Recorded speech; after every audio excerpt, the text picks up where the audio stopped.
What's up, everybody? What's up? This is Paul Newell, author of Heal.Thy.Man, men's facilitator, men's well-being coach and guide, and going through this journey just like every other dude. And this topic today, this was an interesting one because I've been battling this topic for a long time. And this came to mind again recently after a meditation. I like to call them like thought control or thought discipline, where I'm focusing on one thing specifically. So what happened was, coming out of this, I'll call it a meditation for purposes of this video, and there was a message to talk to body dysmorphia, like what's going on for men in their bodies, like how they perceive it. And this was something that cracked open again for me, I would say probably like 3 or 4 months ago. And I was doing a check-in with my dude, one of my MKP brothers, and we do a PEMS check-in, and the PEMS check-in is checking in with what's going on for you physically, emotionally, mentally, and spiritually.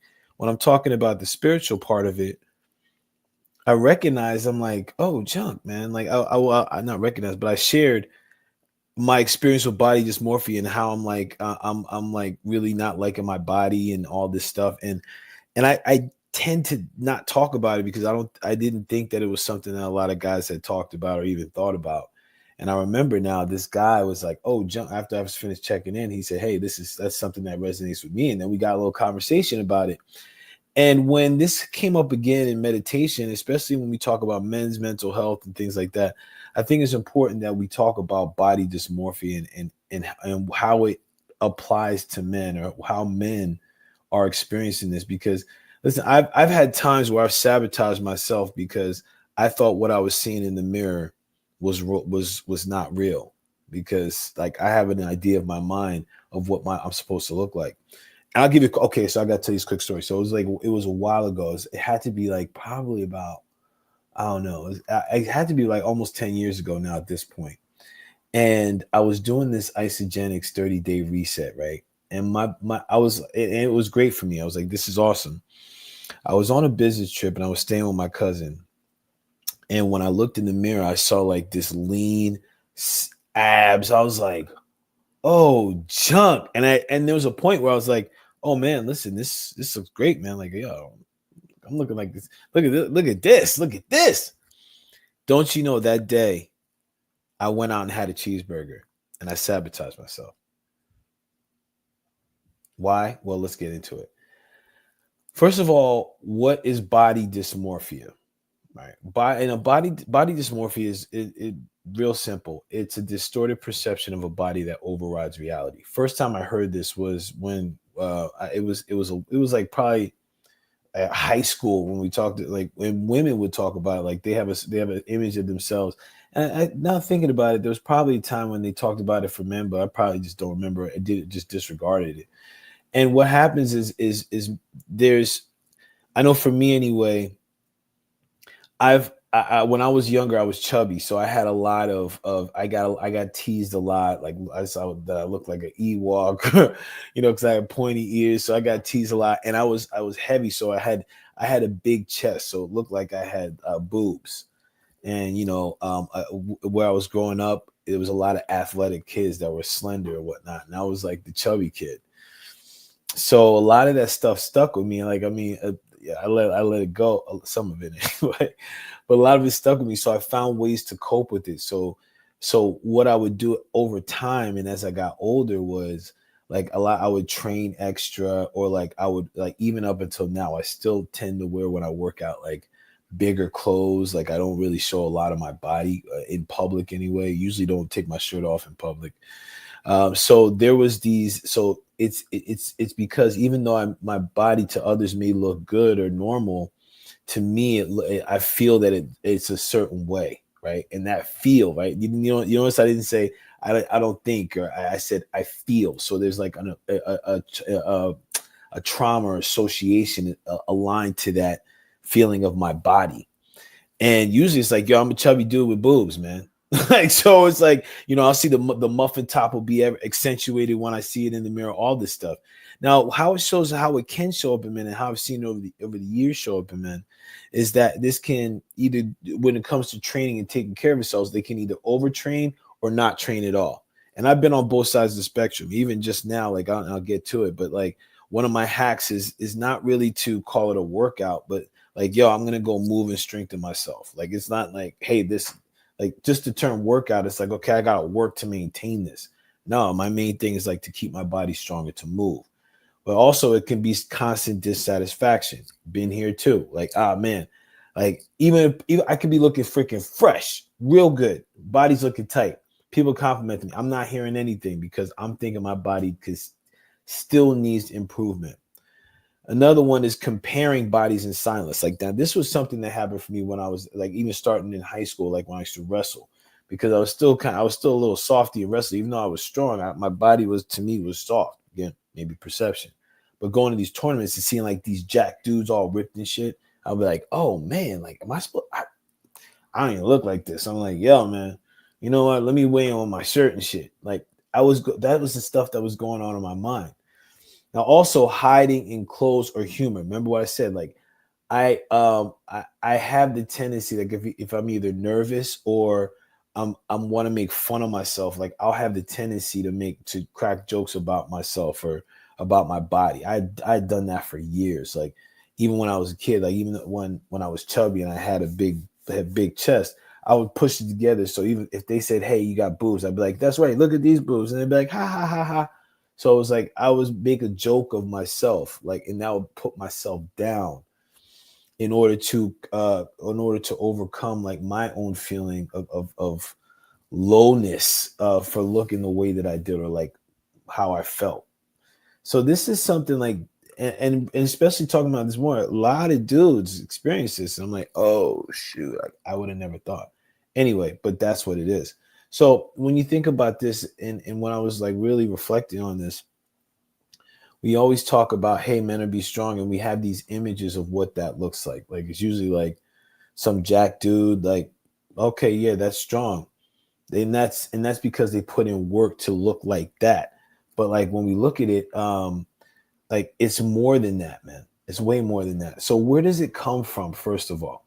So that's when I started to look at early conditioning. Like I mentioned before, being teased, comparing myself to others. Like even like shoes, again, where I grew up was a lot of athletes. So like a lot of the athletes, got the guys in shape, got the women, right? So I was like, yo, man, I got to get like that. Or if I'm not getting them, man, I need to freaking work on the muffin top. So that was like a messaging that I started getting in my head. Now, also the trauma and shame around it too. Like, trauma gets thrown around a lot of times, but it's really experiences of something. If I'm stuck in that experience, I'm going to keep reliving that experience. When I can start to say, oh, junk, you know what, man? Like this happened and like now it's something different. I can complete the trauma. Now I can move into something different. Another thing too is that this can be associated with shame too, because how that works is if I sense my body looks a certain way and then I see somebody that looks like how I want to look or how I think I'm supposed to look, there's going to be a shame on my part. Like I'm bad because like, oh my goodness, like what's going on with me? Why I don't look like that dude? So there's a shame component. I'm wrong for that. I'm wrong. Rather, I did something wrong. Now, there's also what can happen with body dysmorphia is like when there's a lack of emotional outlets. Like, so one of the things when it was tough for me to manage anger or sadness, like I would emotionally eat.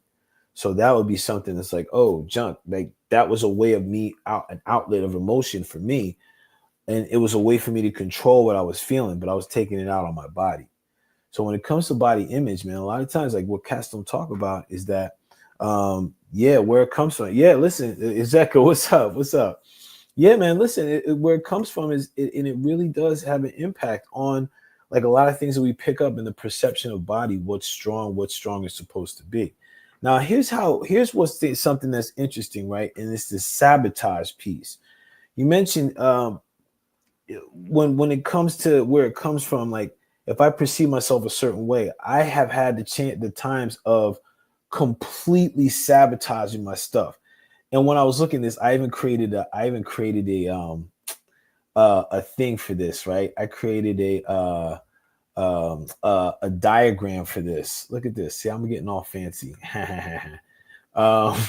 So look here, I'm gonna make this a little bit bigger so it's good right here. So present full screen. So look, so here's how the cycle happens with sabotage and like this body shaming and the body dysmorphia, right? When this starts to go down, well, hold on, come over here. When this starts to happen, we're making progress. We're making a lot of progress, right? Then all of a sudden, we have some doubt. Like, and that's when I remember I was telling you when I was on that isogenics 30 day, right? Like I saw this image in the mirror. I was like, holy cow, this is bananas. That dude looks freaking great. I'm even saying in my head, that dude, not realizing like that dude is me. So now that's where the doubt sets in. What I go do after my meeting, I went and sabotaged myself. I had a freaking double fat, greasy burger with some whole big thing of steak fries. I remember the fries, they were freaking delicious, actually. And like that was my sabotage. Then after that, what happens? I feel guilty about myself. Now notice the guilt versus the shame is the difference. Guilt is I did something wrong. Shame is I am wrong. The guilt is like, oh man, I had that fat double greasy burgers with those delicious steak fries. I did the wrong thing. So then after that, we go into this phase of repeating the cycle. Now, this is where it can be really crazy because what people fail to recognize is that this can be something really serious that goes on for folks, man. And when folks fail to really understand that, hey, man, you got to look at this space and how this whole sabotage piece can come in, because as soon as this begins to happen, now we can go all off. And now, what do we do to rewrite the script? Because this can happen. If you got body dysmorphia, this is something you experience. This has happened to you most likely. You had this whole spiral, this whole thing. So let's talk about what we can do to shift some stuff right quick. All right. So we're gonna go through this again. I'm gonna go back into this presentation mode. We're gonna slide through this because I want to do my best to keep these under 15 minutes or around 15 minutes. And if I'm going over, it ain't a good thing. So this is about beginning to rewrite the script. Here we go. All right, so how this works right here. The first thing to rewrite the script is to begin with mirror affirmations. Now, this is where the affirmations, I was skeptical about putting this up because sometimes how people put out affirmations, I think it's a bunch of BS because we just say things without really feeling them and really embodying them. So this is something you could say, but really it's all about saying something that you appreciate about your body beyond its capability to do something. All right. Like, and it's appreciation. Like here, it's like my, hey, it's carried me through pain, joy, survival, and healing. Like, thank your body for that. Beyond like, hey, I appreciate that you could bench 315 pounds. Nah, man, like our body is a vessel. And that's cool too, by the way. That's a good one. If you can do that for real though, that because not many people are doing that. If you could do that, like yes, acknowledge that. And acknowledge it for more than it is, more than like that physical capability. Because what can happen, sometimes we can lose that thing that we love. Like we can get an injury, like something could happen. We may not be able to do it. And when we become attached to it, that's when things can become very dangerous.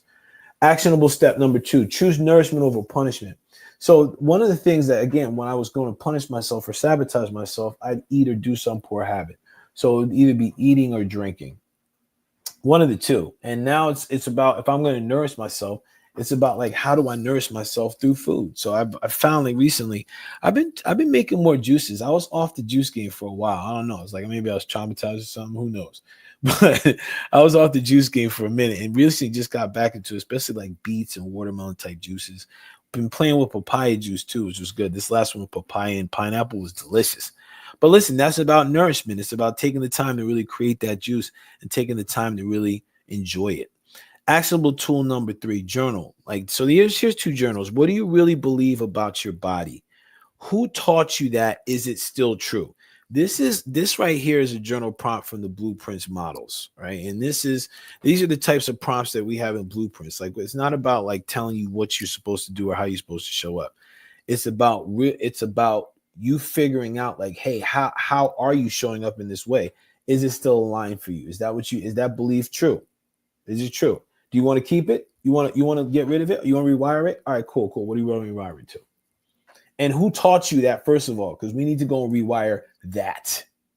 All right. So these are the journal prompts that you can take time, read, walk through it, man. This is a good one to really go through. So now here's another actionable tool number 4. Witness your progress, not just your reflection. So this is where you get to celebrate consistencies. Very much what I love about Duolingo is they celebrate how long you're on a streak. And this, I think, is great if you're doing some sort of progress. And not right now, I'm on a streak to every other day. I'm doing this grow and flow program my man Chris Flow set up for me.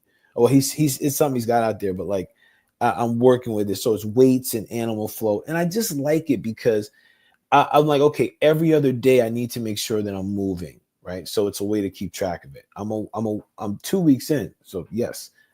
Also, something that is good to do is track your measurements, right? Because I think one of the things I noticed when I was training full time, and when I started to track measurements, things really did adjust because people would struggle. They would see themselves a certain way. They'd say, "Oh, my body looks like shit," but because like you're down 50 pounds and like you've lost 6 inches off your waist and hips. Oh, I have? Yes, you have. Like, oh, John, it's almost like it's as if, and it happens for me when I see the data, it moves me beyond the image. So it moves me beyond, as it says here, it moves me beyond the aesthetics of like, oh, well, this is like, oh yeah, like this, I still look like crap, but like the progress is so much more important, or is so much more valuable when you think about it. It's a long-term health way. Anyway, so now actionable tool number 5, reclaim your body as a sacred space. So this is where this is a big one for me here, because this is really looking at like movement as a meditation. And I'm finding now too is that I'm looking at certain measurables, and I think that's more along the lines of the progress, not perfection. Like I find in myself, even in this, like my body's a sacred space, so I'm looking more like, how's my vascular health? How am I breathing? Am I getting my tests? Like, hey, listen, where am I holding stuff on my body? Am I moving it and strengthening it? Like, because I want to treat it sacred. It's been holding and carrying like a lot of stuff that I've been working with, even when I got the hip surgeries and stuff. Like, because I was holding and carrying, hips bear the weight, right? So if they give out, like I was carrying a lot of stuff. So when I start looking at it like that, like my body is more than just a body. It becomes a sacred space. So listen, that's about all that your boy got for you. Hey, listen, and actually I do have one more thing for you. If you like this here, if you like what we were just talking about, you may want to check in with this Blueprints program that I'm rocking, right? So Blueprints is a program that I put out. I really created. It's been like, I was looking back on notes. I think this thing has been in the mind space and creation over like the past 8 years.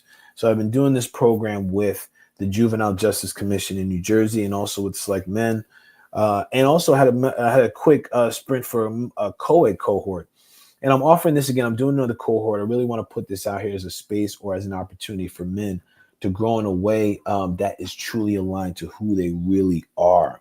And as you see here, these are the different archetypes that we look at, but we look at them from the lens of what's the blueprint of each of them that lives within the man, lives within the person. So listen, bless up. If you want to get aligned with this, put a thumbs up in the chat or DM me, and I'll send you the interest form, and then we can get it kicked off for there. We got a cohort coming up. We're tentative on the dates right now, but I think it's looking like most likely it's going to start up at this point, September. So at least get up in that piece, enjoy it. And listen, I do have a couple reflection points before we wrap up. And this video is definitely going way much longer than I wanted it to go. 4 minutes over to be exact. Listen, here's just a couple of reflections. I wrote these things down. When you coming back here, hold up. If you ever hated what you saw in the mirror, I just wanted you to know you're not alone and you're not broken. So you're all good. It's just use some of these tips that I laid out in here to help you move through some things. The mirror doesn't define your worth, your presence does. So be present with your body. Be present to how you're feeling, what you're sensing. If there's a pain that you've been putting off, address it, please, because it may turn into something bigger that may end up taking your life. Your guys tend to stay away from doctors and regular visits, and it's time that we start to normalize and also celebrate those that are really taking care and being proactive of their health and well-being. And for those that are doing that, thank you, thank you, thank you. I appreciate you, and thank you for doing that and being a model for others to do the same. This is Paul. I'm out. Thank you, thank you, thank you for joining. Yo, listen, if you haven't got, if you got the book, right? Did you get the book? I don't know. Well, maybe you did, maybe you didn't. I don't know. But like, pick up the book when you get the opportunity. It's on Amazon and it's on Barnes and Noble. So bless up to you guys. Bless up to you all. Thank you, thank you, thank you. And until next time, we are out of here.